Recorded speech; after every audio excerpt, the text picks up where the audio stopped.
KVUE News at 10 starts right now.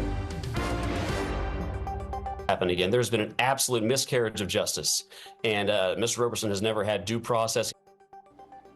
Right now on KVUE News at 10, the highest court in Texas weighs in. The execution of a man convicted of killing his 2-year-old daughter can move forward. Thanks for joining us for KVUE News at 10 on this Friday night. I'm Brian Mays. First tonight, the Texas Supreme Court is clearing the way for the execution of death row inmate Robert Roberson. In a rare move last month, state lawmakers delayed Roberson's execution by issuing a subpoena for him to testify in person before a House committee. But that meeting never happened. KVUE's Daniel Perot spoke with experts to find out what's next in this case. I firmly believe that Mr. Roberson would not be alive right now. A new twist in a back-and-forth battle to save a death row inmate's life. In a ruling Friday, the Texas Supreme Court said state lawmakers cannot use legislative subpoenas to stop executions. But they also said it is a legitimate subpoena for a legislature to ask a prisoner to testify on relevant issues. In large part, I thought it was very fair and thoughtful legal reasoning. The High Court says by issuing the subpoena one day before Robert Roberson's scheduled execution, lawmakers intruded on the authority of the other branches of government.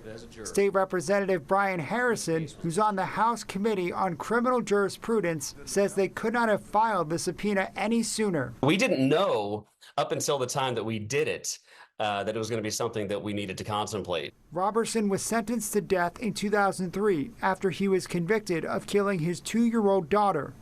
Experts say the shaken baby syndrome argument that was used against him has been debunked, and some lawmakers believe Roberson's case should be re-examined under the state's junk science law. There's been an absolute miscarriage of justice, and Mr. Roberson has never had due process. Prosecutors can now ask for a new execution date. It has to be set at least 90 days out, but criminal defense attorney Sam Bassett says the Hail Mary by lawmakers could give Roberson and his lawyers longer than that.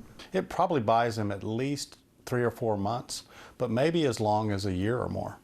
Harrison says they fully expect to have Roberson testify before the committee, and negotiations to make that happen are ongoing. And it was very clear in today's reasoning that we have the absolute authority to do this. I can't imagine, given the Supreme Court's ruling, they should be allowed to have him testify. Attorneys for Roberson say they hope a court will hear new evidence in the case. They're asking the state to refrain from setting an execution date. While today's ruling does clear the way for a new execution date, Governor Greg Abbott could still grant a 30-day reprieve if the execution moves forward. Roberson would be the first person in U.S. history executed based on the shaken baby syndrome hypothesis. Brian?